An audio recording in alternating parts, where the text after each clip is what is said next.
اسلام زندہ ہوتا ہے ہر کربلا کے بعد۔ میری فطرت نہیں پابندیوں کے ساتھ جینے کی، ہمارے مسجدوں کے اوپر ڈاکہ ڈالا جا رہا ہے۔ مسلمانوں کفن بردوش ہو کر اب بڑھو آگے، یہی سنت بڑوں کی اب تمہیں منزل دکھائے گی۔ یہ CAA جیسا قانون بنایا گیا، مسلمان اگر جیے گا تو عزت کے ساتھ جیے گا اور مرے گا تو شہادت کی موت مرے گا انشاءاللہ۔ جنتر منتر کے اوپر جب ملے کاٹے جائیں گے رام رام چلائیں گے کے نام سے سنا ہے کہ جو انسان لا الہ الا اللہ محمد الرسول اللہ پڑھتا ہے وہ کسی بھی طاقت کے سامنے کبھی جھکتا نہیں، کبھی دبتا نہیں، کبھی سمجھوتا نہیں کرتا ہے۔ کی ضرورت نہیں ہے، پرانی تاریخ اور پرانے قوموں کے ساتھ بھی اس طرح کے حالات پیش آتے رہے ہیں۔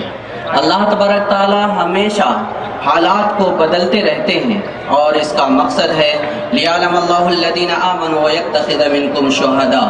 اللہ یہ دیکھنا چاہتا ہے کہ تم میں سے کون شخص ایمان کے اوپر ثابت قدم رہتا ہے اور کون اللہ کے راستے میں عزت، انصاف اور تحفظ کے لیے اپنی شہادت پیش کرتا ہے۔ اور اللہ تبارک تعالیٰ ظالموں کو پسند نہیں کرتا، یہ اللہ تبارک تعالیٰ کا اعلان ہے۔ آج پورے ملک کے اندر جب ہم لوگ نگاہ دوڑاتے ہیں تو ہر انسان غریبی، بھوکمری، ظلم و تشدد، بے کسی، بے حسی اور طرح طرح کی مصیبتوں میں مبتلا نظر آتا ہے۔ لیکن یہ حالات ہمارے لیے مایوس کن نہیں بلکہ امید افزا ہے، کیونکہ اسلام زندہ ہوتا ہے ہر کربلا کے بعد۔ آج کے اس کربلا کے میدان میں جو یہ پروگرام کیا گیا ہے، انشاءاللہ اس کربلے کے بعد بھی ایک نیا انقلاب رونما ہوگا۔ میری فطرت نہیں پابندیوں کے ساتھ جینے کی، میری فطرت نہیں پابندیوں کے ساتھ جینے کی، غلامی کب تلک پاؤں میں زنجیر ڈالے گی۔ مسلمانوں کفن بردوش ہو کر اب بڑھو آگے، مسلمانوں کفن بردوش ہو کر اب بڑھو آگے، یہی سنت بڑوں کی اب تمہیں منزل دکھائے گی۔ میرے محترم، آج کے حالات ناگفتہ بے ہیں، لیکن وہ کیا ہے ہمیں سمجھنے کی ضرورت ہے۔ حالات میں تین بنیادی چیزیں ہیں۔ سب سے پہلی چیز، اس وقت کے سنگ پریوار RSS اور اس کی انگلیوں پر ناچنے والی BJP حکومت اس ملک سے مسلمانوں کے وجود کو ختم کر دینا چاہتی ہے، اور وجود صرف دینی وجود نہیں بلکہ دستوری وجود بھی، تہذیبی وجود بھی مکمل طور پر ختم کر دینے کے در پہ ہے۔ ہمارے دستوری وجود کو ختم کرنے کے لیے CAA جیسا قانون بنایا گیا ہے، ہمارے تہذیبی وجود کو ختم کرنے کے لیے ہمارے مسجدوں کے اوپر ڈاکہ ڈالا جا رہا ہے، ہمارے مساجد کے خلاف، ہمارے مدارس کے خلاف پروپیگنڈے کیے جا رہے ہیں، ہماری تہذیبوں کی کے خلاف بہت سارے پروپیگنڈے کیے جا رہے ہیں، ہمارے تہذیبوں کی بدنامی کے لیے طرح طرح کے حربے استعمال کیے جا رہے ہیں۔ یہ ایک بہت ہی خطرناک سازش ہے جس کے ذریعے سے ہمارے ملک کو سمرقند اور بخارا میں تبدیل کرنے کی کوشش چل رہی ہے۔ نمبر 1۔ نمبر 2، اس ملک کے اندر جتنے بھی دلت، آدیواسی، سکھ، عیسائی اور پچھڑے طبقات کے لوگ ہیں، اس میں مسلم کمیونٹی بھی ہے، عیسائی بھی ہے، سکھ بھی ہے، دلت بھی ہے، ان سارے کمیونٹی کو اس ملک کے اندر دوسرے درجے کے ناگرک یعنی غلام بنا کر کے رکھنے کا پلان چل رہا ہے۔ ان کے سامنے 2 آپشن دیا جا رہا ہے، یا تو تم مرنے کے لیے تیار ہو جاؤ، نہیں تو ملک چھوڑ کر بھاگ جاؤ، یا پھر ہماری غلامی کرنے کے لیے تیار ہو جاؤ۔ مسلمان جب تک ایک بھی زندہ ہے اس نظریے کو نہ تو قبول کیا ہے اور نہ ہی قیامت تک اس نظریے کو کبھی قبول کرے گا۔ مسلمان اگر عزت کے ساتھ جیے گا اور مرے گا تو شہادت کی موت مرے گا انشاءاللہ۔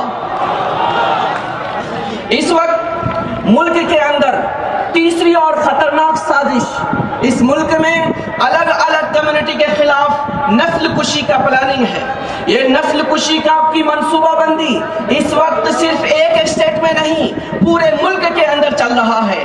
ہر جگہ جا کر RSS کے لوگ، سنگھ پریوار کے لوگ اپنے لوگوں کے کانوں میں یہ بات بول رہے ہیں کہ مسلمانوں کو اس ملک میں رہنے کا حق نہیں، دلتوں کو اس ملک میں رہنے کا حق نہیں، سکھوں اور عیسائیوں کو اس ملک کے اندر رہنے کا حق نہیں۔ نسل کشی کے لیے پورا پلان ہو چکا ہے۔ آپ لوگوں نے اس کا اعلان دھرم سنسد کے نام پر ہریدوار کے اندر سنا ہے۔ اس کا اعلان آپ نے جنتر منتر کے اوپر جب ملے کاٹے جائیں گے رام رام چلائیں گے کے نام سے سنا ہے۔ اس کا اعلان آج ہر اسٹیٹ کے اندر کیا جا رہا ہے، اور یہ اعلان صرف RSS اور سنگھ پریوار کے پٹھوؤں کے ذریعے نہیں بلکہ حکمراں طبقہ، حکومت کے اندر کام کرنے والے لوگوں کے ذریعے سے کیا جا رہا ہے۔ طرح طرح کی دھمکیاں دی جا رہی ہیں، مسلمانوں کے گھروں کو توڑا جا رہا ہے۔ جب مسلمان اپنے حق کے لیے، انصاف کے لیے، تحفظ کے لیے اور اپنی عزت کو بچانے کے لیے بات کرتے ہیں تو ان کے گھروں پر بلڈوزر چلایا جاتا ہے۔ آج پورے ملک کے اندر اکنومی سب سے زیادہ گر چکی ہے، آج پورے ملک کے اندر غریبی سب سے زیادہ ہے، آج ملک کا GDP سب سے زیادہ نچلے سطح تک پہنچ چکا ہے۔ آج مسلمانوں کو نہیں، اس ملک کے نوجوانوں کو نوکری نہیں ہے، ان کے رہنے کے لیے، ان کے کھانے کے لیے، زندگی گزارنے کے لیے کوئی سویدھا نہیں ہے۔ ایسے وقت میں اس ملک کا حکمراں طبقہ، ملک کے تمام پچھڑے طبقات کو غلام بنانے کی پلاننگ میں لگا ہوا ہے۔ ایسے وقت میں ہم لوگوں کو کیا کرنا ہے؟ ایسے وقت میں ہم لوگوں کو کیا کرنا ہے وہ اصل سوچنے کی ضرورت ہے۔ ہم لوگوں کو 3 کام کرنے ہیں۔ نمبر 1، پورے ملک کے اندر، مسلم جنریشن کے اندر دینی شعور پیدا کرنا ہے۔ انہیں یہ بتانا ہے کہ جو انسان لا الہ الا اللہ محمد الرسول اللہ پڑھتا ہے وہ کسی بھی طاقت کے سامنے کبھی جھکتا نہیں، کبھی دبتا نہیں، کبھی سمجھوتا نہیں کرتا ہے۔ ہم لا الہ کے پڑھنے والے، ہم محمد الرسول اللہ کے مت والے، ہم اپنی جان ہتھیلیوں پر لے کر کے چلتے ہیں۔ ہم کسی حکمراں سے نہیں ڈرتے، ہم صرف اور صرف ایک ہی طاقت سے ڈرتے ہیں، وہ ہے اللہ وحدہ لا شریک لہ کی طاقت۔ یہ دینی بیداری اگر ہماری نسلوں میں پیدا ہو گئی تو وہ ارتداد سے بچ جائے گی، اور جو لوگ انہیں ڈرا کر دھمکا کر انہیں ذلیل کرنے کی کوشش کرتے ہیں کبھی بھی اس کا شکار نہیں ہوں گے۔ نمبر 2، دوسرا کام ہمیں انہیں یہ بتانا ہے کہ اس ملک کا دشمن کون ہے۔ اس ملک کا دشمن ہندو نہیں ہے، مسلم نہیں ہے، سکھ نہیں ہے، عیسائی نہیں ہے، دلت، آدیواسی، SC ST OBC نہیں ہے۔ اس ملک کا دشمن سنگھ پریوار ہے، اس ملک کا دشمن RSS ہے، اس ملک کا دشمن BJP ہے، اس ملک کا دشمن ان لوگوں کے ساتھ مل کر کام کرنے والا انسان ہے، چاہے وہ کسی بھی مذہب سے تعلق رکھتا ہو۔ کیونکہ یہ لوگ وہ ہیں جو اس ملک کے اندر سویدھان کو ختم کر کے اس ملک کو بدل کر ہندو راشٹر بنانا چاہتے ہیں۔ آپ لوگوں کو معلوم ہے اگر کوئی انسان قانون توڑتا ہے تو اسے ملک کا غدار قرار دیا جاتا ہے، لیکن جو انسان ملک کے دستور کو ختم کرنے کے لیے کام کر رہا ہے، ملک کے نام کو بھارت سے ہندو راشٹر بنانے کی کوشش کر رہا ہے، وہ کتنا بڑا غدار ہوگا، وہ کتنا بڑا دشمن ہوگا، یہ آج قوم اور ملت کو بتانے کی ضرورت ہے۔ نمبر 3، ہمیں سارے کمیونٹی کے لوگوں کو ایک جگہ جمع کر کے ملک کے دستور، آئین اور ملک کو بچانے کے لیے کام کرنے کی ضرورت ہے۔ انہیں یہ بتانے کی ضرورت ہے سوچا ہے کفیل اب کچھ بھی ہو، ہر حال میں اپنا حق لیں گے، عزت سے جیے تو جی لیں گے یا جام شہادت پی لیں گے۔ ہم نہ